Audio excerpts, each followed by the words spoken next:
Hello, and welcome to Menu Talk with Pat and Brett. I'm your host for this week, Brett Thorne, Senior Food and Beverage Editor of Nation's Restaurant News.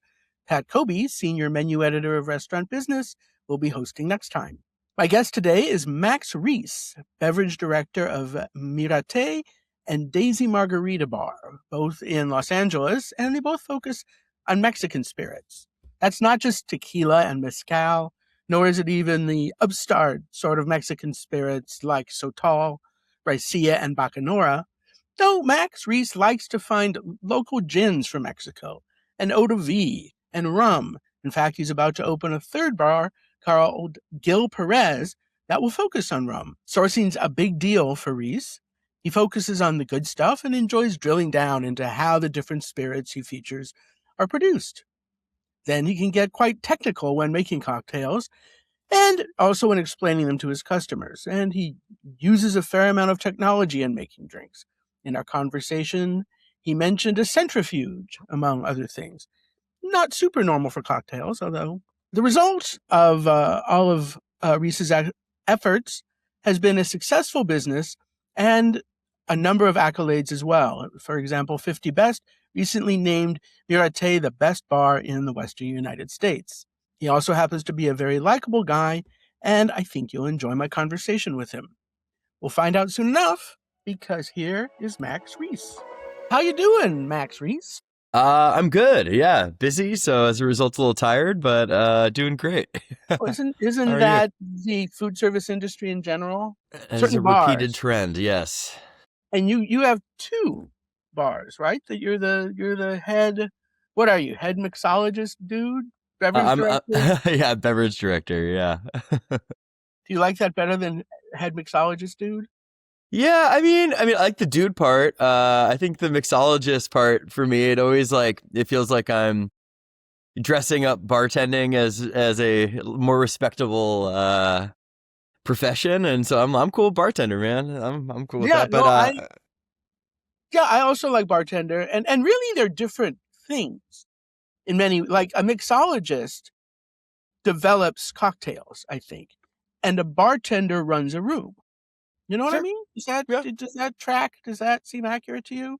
I hope most alleged mixologists can do both, but yes, I agree with you. I mean, I don't know if you ever saw the video by the spoof group Fog and Smog called Mixologist. I did not, but I certainly will after this. Look it up. It's, hey, Mr. Mixologist, do you have to go to college for this, etc. Okay, all right, that's very funny. Yeah, it made me chuckle. Anyway, tell us about your two bars in Los Angeles. Yeah, so the original baby was Miraté, which has been open a little over 3 years. We just celebrated our 3-year anniversary this November. And then I have a newer one that's called Daisy Margarita Bar.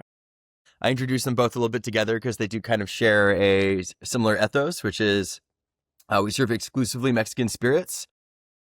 I source the majority of our offerings, particularly for there. So any of our well pours that you'll get, well mezcal, well tequila, well gin, well rum, those are exclusive offerings to my two establishments. At Daisy, actually, which is more tequila focused, whereas Miraté is a little bit more on the mezcal and just Mexican spirits in general, but definitely with a focus in mezcal. We have so many private batches that when I opened Daisy, we decided to exclusively mezcals that are private offerings from Miraté. So I would say that Daisy is a kind of Miraté distilled in a way that's really a little bit more tongue in cheek and fun, whereas Miraté is a little bit more.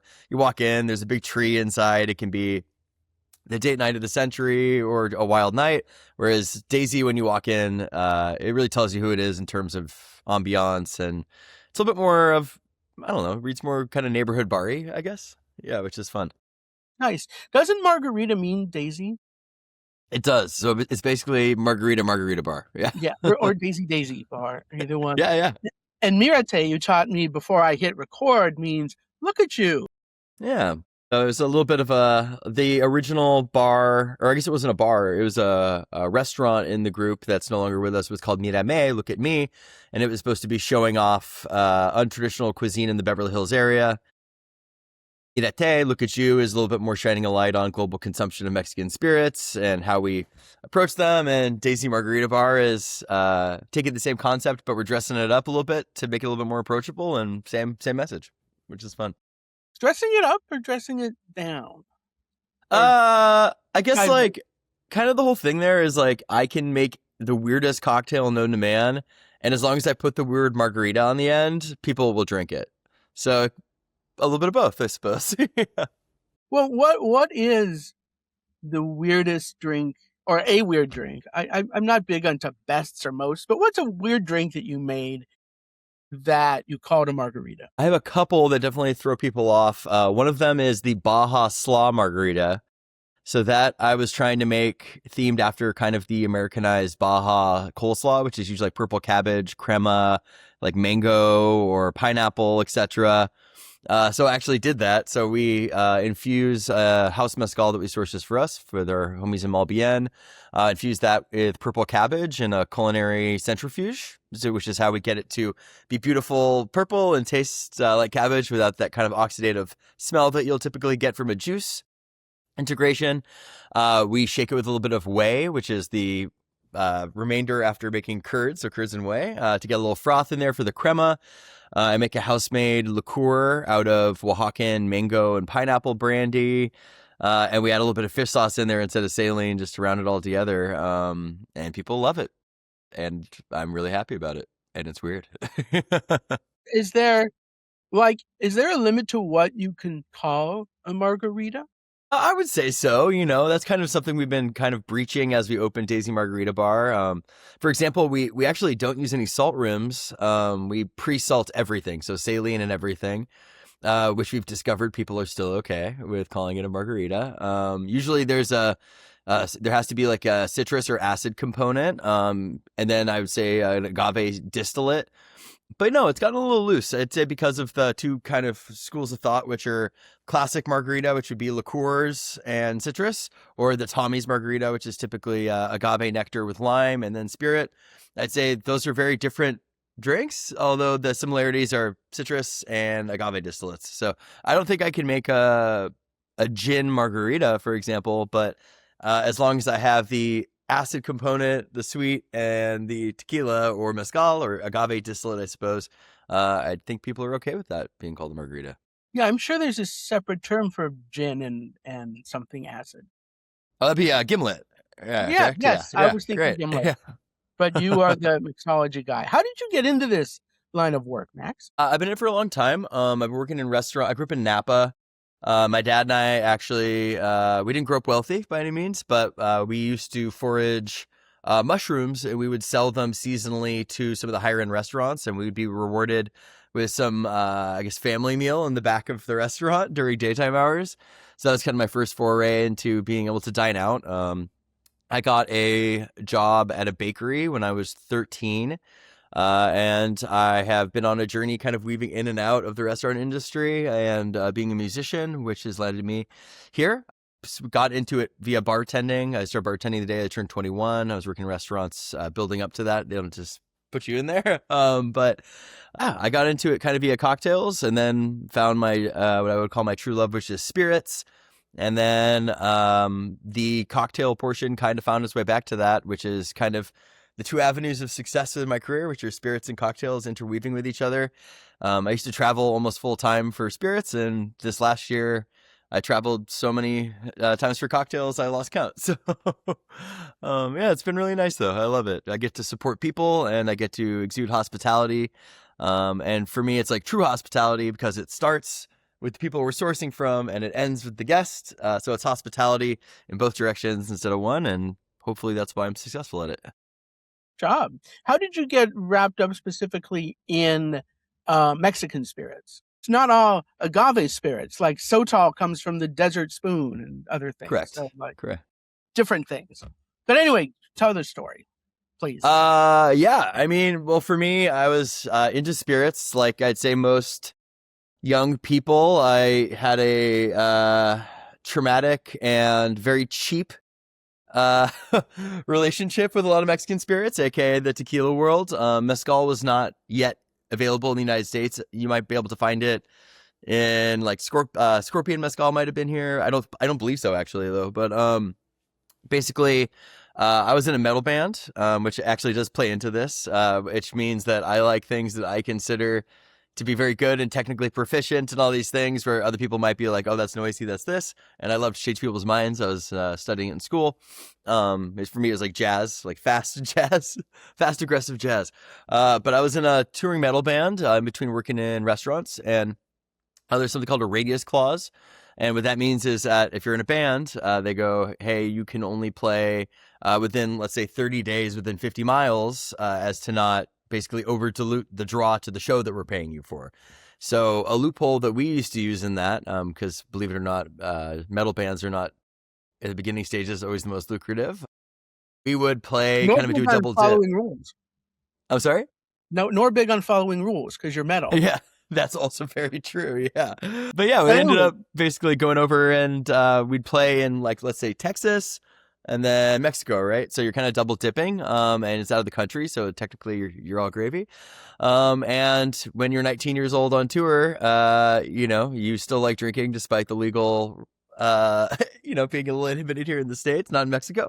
So we would say, what's cheap, what's good? And we wound up with something I had never heard of in my hand, and that was mezcal. I brought it back to the elevated and fine dining restaurants I was working with outside of touring, because that was kind of my juxtapose, which was, I'd say elevated dining with that musicianship, because I wanted to make good money and I enjoyed working in it. And eventually I found that, at that time there was two mezcals in the United States. One was from Don Amato, and the other one was like a week later, basically, was the Chichicapa from Del Maguey. I loved them. And if you're getting into whiskey, there's going to be an older guy whoever with a ton of income and experience and all these things that you can't really get ahead of unless you also have those resources. Whereas with mezcal, I found I was here for the first, the second, the third, the fourth, and eventually ended up being an enthusiast about it, running one of the first agave programs that was focused on mezcal, to my knowledge, here in the country, and building it up, and then eventually finding my way back to tequila through mezcal, because just like the tequila culture, I would say, kind of dragged down mezcal when it hit the market a little bit. In the same sense, mezcal also elevated the tequila scene a lot and brought people kind of back to a more traditional place. And through that, just meeting people, developing relationships, it was like, oh, you make mezcal, but you also make mango brandy. Of course, I want to try your mango brandy. And but you make gin, and you make this insane rum that's like super sustainable and amazing. And it ended up starting with spirits and then going into people, which leads into culture. And Mexican culture isn't just tequila. It's not just mezcal. So that's where I am now. Wow, great. Yeah, and tequila has certainly grown up a lot in the United States in recent years. It's now, I think, our most popular spirit. I think it passed vodka a little while ago, which... more than vodka, more than whiskey, which is crazy. It's nuts. I mean, it's also like, hooray. Like, Mexico's our neighbor. It's lovely. And it's a good drink. I also, like you, had bad early tequila experiences. I was off of tequila for 10 years after one night that I don't really remember.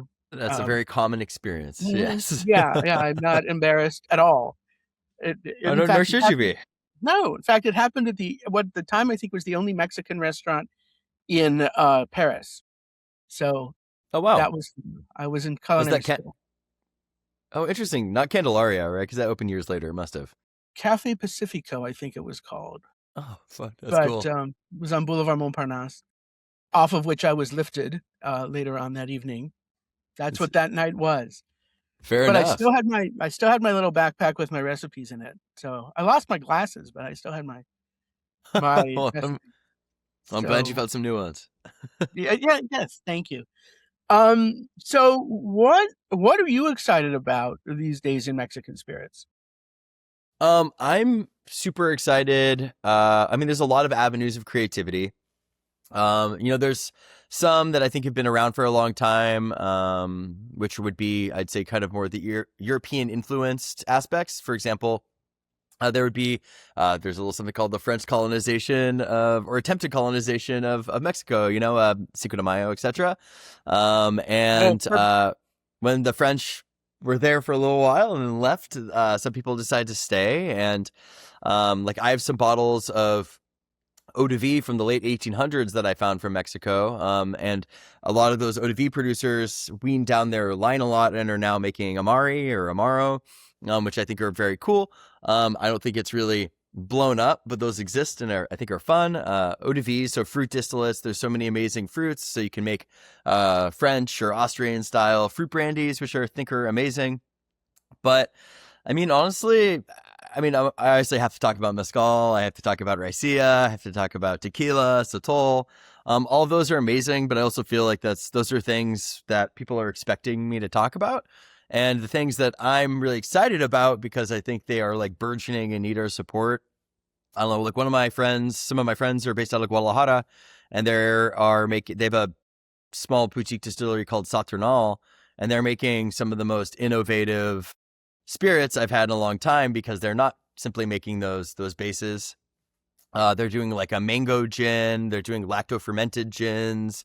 They're doing rums. Mexican rums, I think, are some of my favorite in the world. My friend Jason is doing a project called Alembique Serrano, and we were very proud to be some of the first to carry their stuff in the United States. I've purchased about 6 barrels from them, and their rum is very much in like the Martinique style of agricole rum. So they're making it out of fresh cane, and they're not making it out of molasses. So it's got a ton of depth. It's not sustainable. It is actually regenerative. It actually is good for the earth to produce it. It's whereas a lot of agave spirits take sometimes up to 20 plus years to develop, minimum 6 or 5, I guess, modernly because of global warming. The rum is annual. I think it's flavorful, it's incredible. So I think like looking at the resources of what people have and are making is very interesting to me.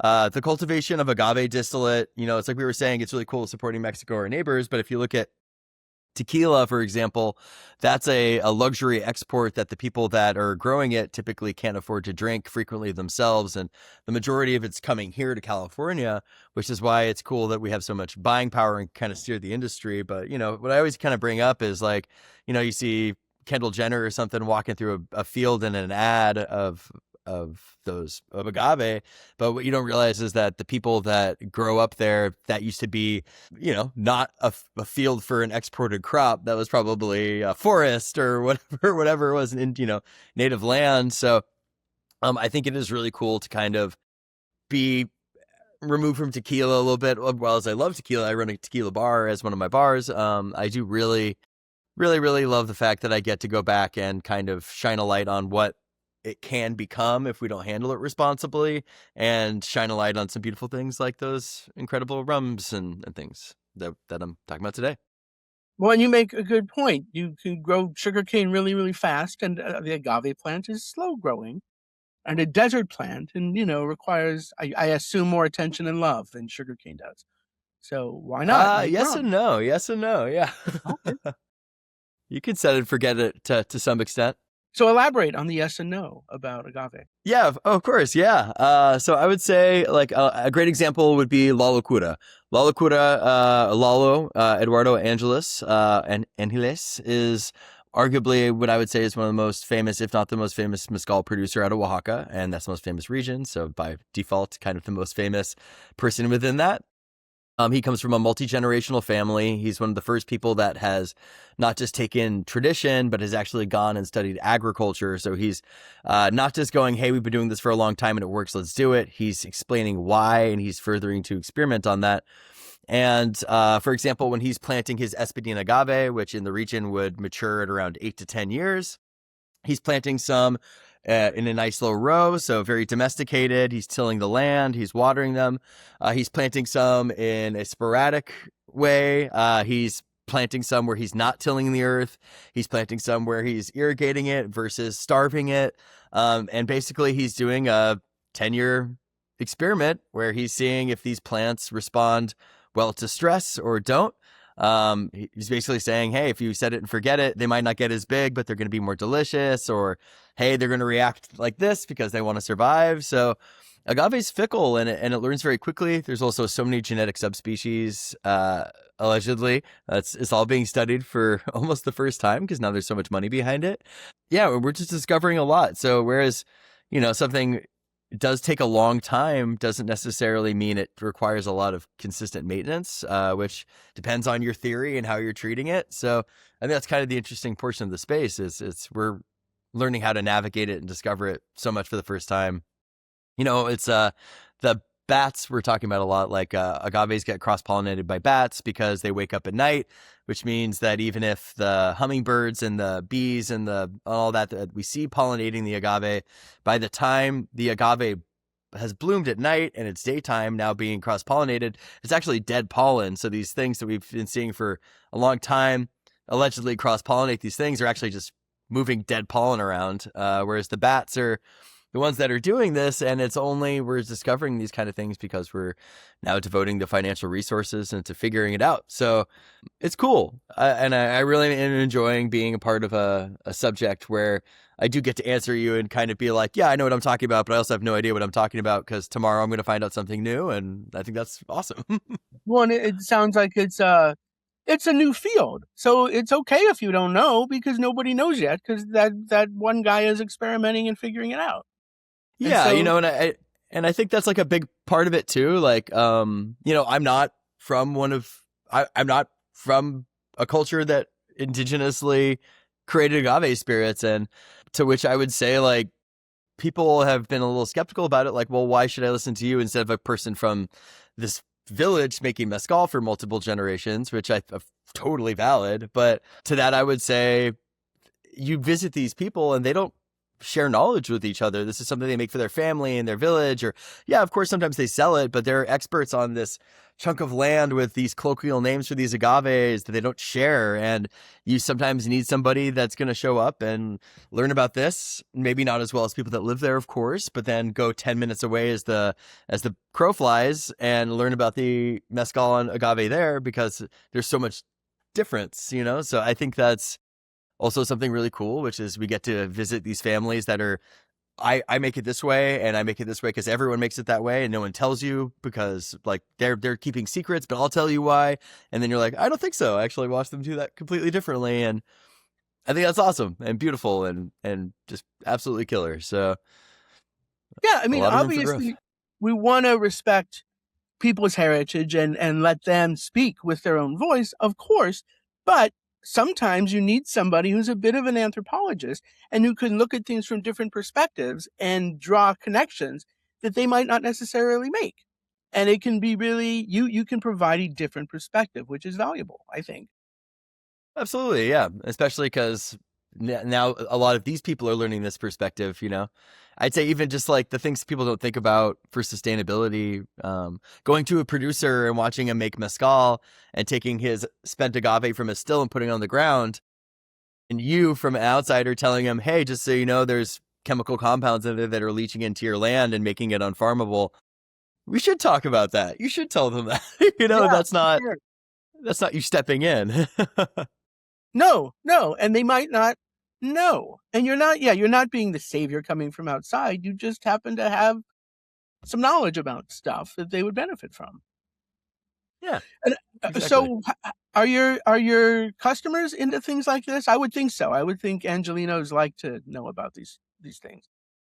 Yeah, we approach our platform from something that we always call edutainment, which means that basically, I mean, there's a statement on our menu, and one of the lines is, you may not recognize many bottles on our back bar, in which case, let us take your hand, and if you do, basically, welcome home.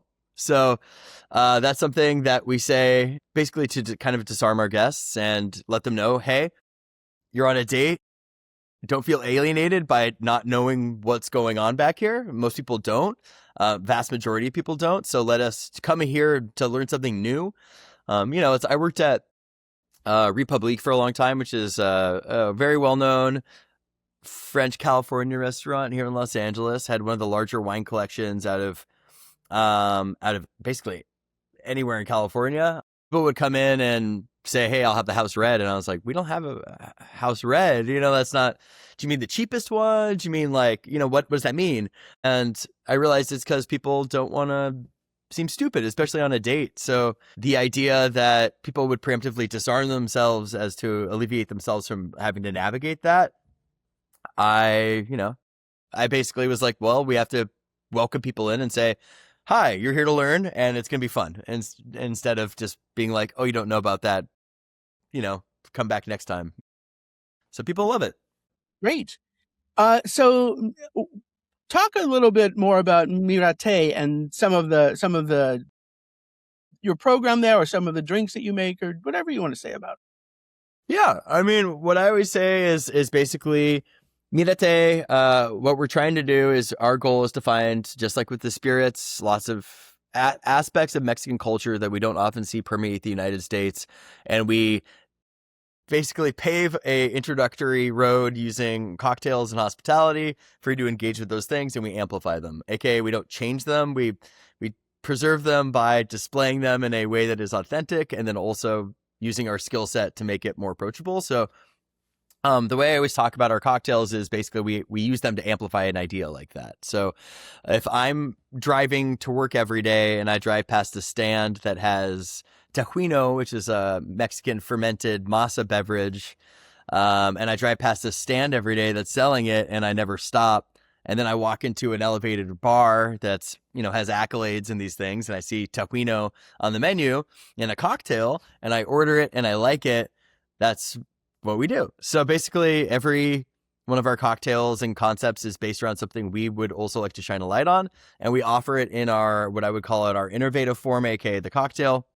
And then we also offer it in its traditional methods. So basically, you can come in and you can try a drink made from pulque, which is the fermented sap of the agave plant, which is very hard to obtain. We have it on nitro tap. We have it in cocktails. We go, try it here. Now try it in its original form. And that's what we do, which is really fun.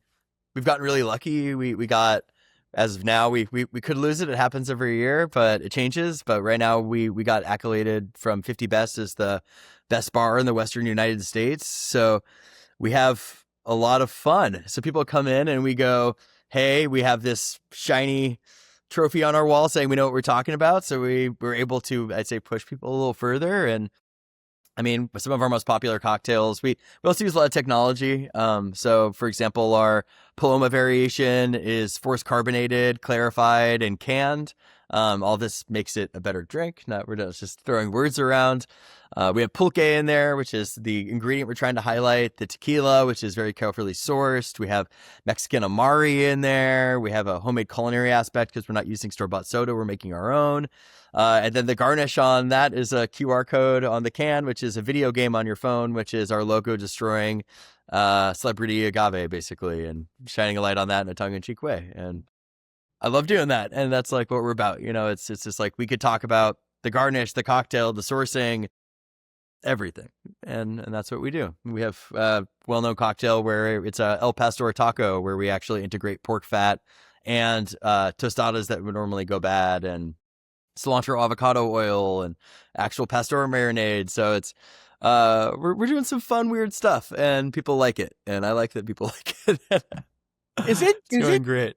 Is it good to win an award like Best Bar in the Western United States, or is there added, I don't know, stuff that comes with that, or both? Of course, there's stuff. It's yes, it's both. It's really nice because when it's great for the business, and the business at the end of the day, we have butts and seats and my team is making tips and they're happy, that makes me happy. And that's great. It's also nice because when we do have such a deliberate message we're trying to display, having those accolades brings a sense of validity to it. So even if people might not inherently approach it with understanding, they at least attempt to, which is great. But that being said, it also comes with a ton of pressure and ready for you to fail and kind of wanting you to fail sometimes.